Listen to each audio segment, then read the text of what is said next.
Banner Indonesia Proposal berhasil dipasang dengan selamat teman-teman oleh Greenpeace Indonesia. Satu kata itu benar. Satu kata itu benar. Satu kata itu benar. Hidup masyarakat. Dan sepertinya banner lain yang akan rakyat Indonesia tidak hanya berteriak dengan fakta, namun juga kita membutuhkan pemikiran-pemikiran yang berdasarkan kajian-kajian ilmiah. Mari sama-sama kita dengarkan dari Atlanta, dari pakar hukum tata negara, Bung Refli Harun. Kita bersilakan.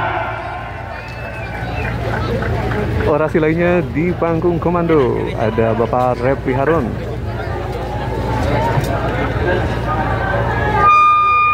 Tes, 1, 2, 3. Ya, teman-teman, kita coba beralih ke depan. Saya Bismillahirrahmanirrahim. Assalamualaikum warahmatullahi wabarakatuh. Kawan-kawan semua, saya berbahagia duduk, berdiri, dan bersama kamu semua. Ini suaranya on-off ya? Enggak ya? Kenapa kita di sini? Karena kita memperjuangkan sesuatu yang benar. Kita tidak memperjuangkan sesuatu yang salah. Serta mau mengatakan itu dan menanggungnya, bahwa yang kita perjuangkan adalah sesuatu yang benar. Kawan-kawan, putusan konstitusi itu adalah putusan yang saya katakan normal saja. Tes, 1, 2, 3. Luar biasa, legal mic pun harus diajarin. Putusan Mahkamah Konstitusi tersebut adalah putusan yang normal saja. Tidak seperti putusan terhadap Gibran Rakabuming Raka. Ini adalah putusan yang mengandung dua hal.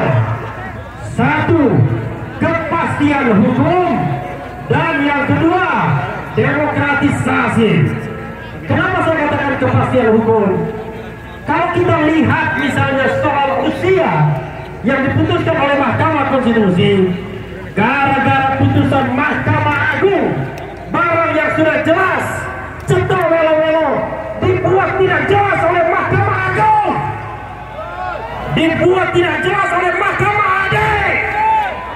Padahal jelas dikatakan di situ, usia 30 itu, kawan-kawan semua, ketika Anda ditetapkan sebagai calon, bukan ketika Anda terpilih.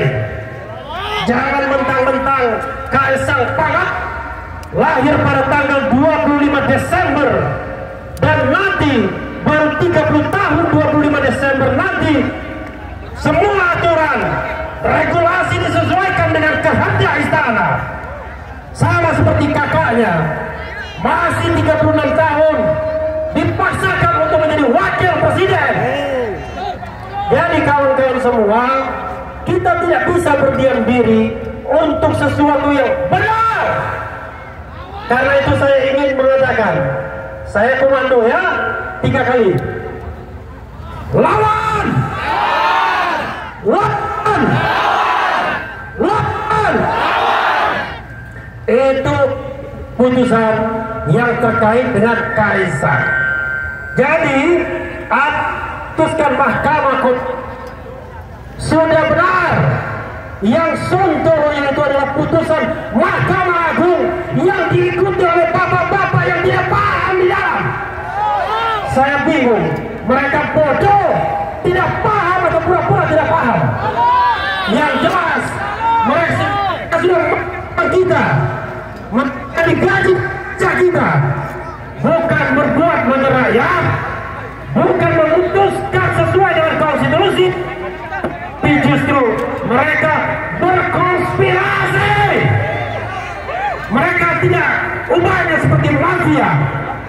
yang mengobak-abrik anjuran dengan seenak perut mereka sendiri. Itu untuk putusan yang terkait dengan usia Kaisang Pangarep. Kalau saya teriak Kaisang, Anda bilang no ya? Kaisang! No! Kaisang! No!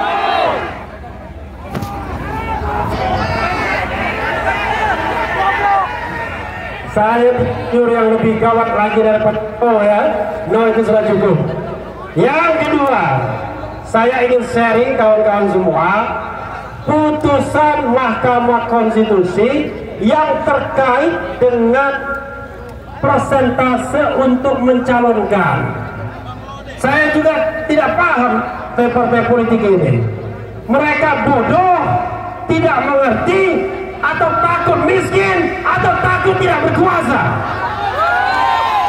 Padahal putusan Mahkamah Konstitusi itu menyebabkan 8 partai bisa mengajukan calon sendiri, mulai dari PKS, PDIP, Gerindra, Nasdem, Golkar, kemudian PSI, PAN, PKB. Ke-8 partai ini kalau mengikuti putusan Mahkamah Konstitusi, mereka bisa menyalonkan dari kadernya sendiri. Tapi aneh bin ajaib, orang-orang yang bergelar doktor di dalam, yang berprofesor, tiba-tiba menjadi mendadak bodoh. Keuntungan yang dikasih MK agar mereka bisa mencalonkan, lalu mereka tolak sendiri, dan mereka ingin agar pilkada DKI contohnya cuma 1 calon saja, yaitu pasangan Gus Ridwan Kamil Suswono. Ini aneh bin ajaib, dikasih kemewahan oleh MK. Ada 2 kemungkinan. Pertama, orang itu bodoh sekali, atau kedua, orang yang takut miskin, takut tidak berkuasa, takut tidak merasakan nikmatnya kekuasaan. Jadi kawan-kawan semua yang hadir di sini adalah orang-orang yang selesai dengan hidupnya, yang kaya, yang tidak menjabat, yang tidak takut tidak ada uang, karena kita adalah rakyat kebanyakan.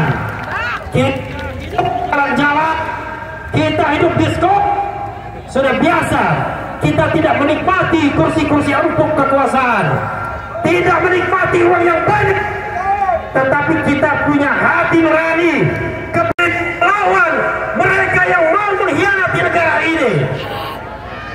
Allahu Akbar! Allahu Akbar! Allahu Akbar! Assalamualaikum warahmatullahi wabarakatuh. Di depan pintu tolak politik dinasti masih semangat berjuang kawan-kawan. komponen lain teman-teman. Greenpeace Masih siap berjuang. Selanjutnya Indonesia kita persilakan kepada Hotel. aktivis